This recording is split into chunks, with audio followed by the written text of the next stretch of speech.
Good morning. How are you today? It's a beautiful day. The sun's out, the sky's blue and beautiful, and it's just going to be a great day.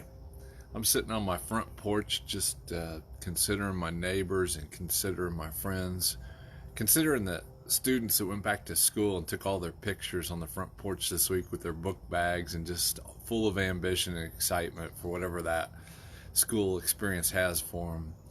And just thinking about you as I woke up, I was pondering the idea of encouraging one another. And Paul constantly was telling the believers, he was encouraging Timothy, his protege, with the idea of encouraging one another's. And it's a big deal, particularly through discouraging times. Those times come and go.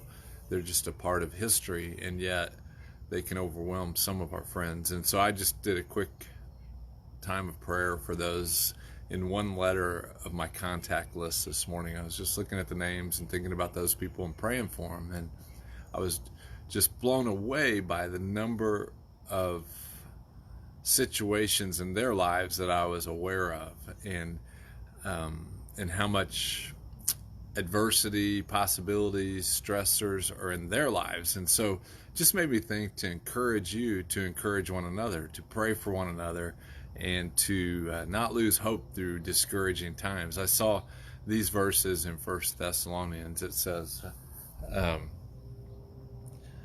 uh, but this is First Thessalonians chapter 5, verse 8. But since we are of the day, let us be sober, having put on the breastplate of faith and love, and as a helmet, the hope of salvation. We have the hope of salvation, the living from the past of where we've been. And he says, for God has not destined us for wrath, but for obtaining salvation through the Lord Jesus Christ, who died for us, so that whether we are awake or asleep, we will live together with him. When he's saying awake or asleep, he's talking about whether I'm dead or alive. So something is the same whether I'm dead or alive, is what he's saying there. And then he says, therefore, encourage one another and build one another up, just as you also are doing. So there's a lot of things we can be anxious about, but the one thing we can know is that Jesus raised us from the dead and gave life to this mortal body. So today you can enjoy the life that he's given you. You can pray for those around you.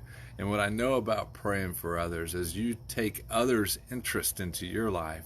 It takes the distractions and disappointments of your life and makes them much smaller. So today, pray for one another, encourage one another, and just be a source of hope for those in your lives. And I bet today will be an amazing day for you.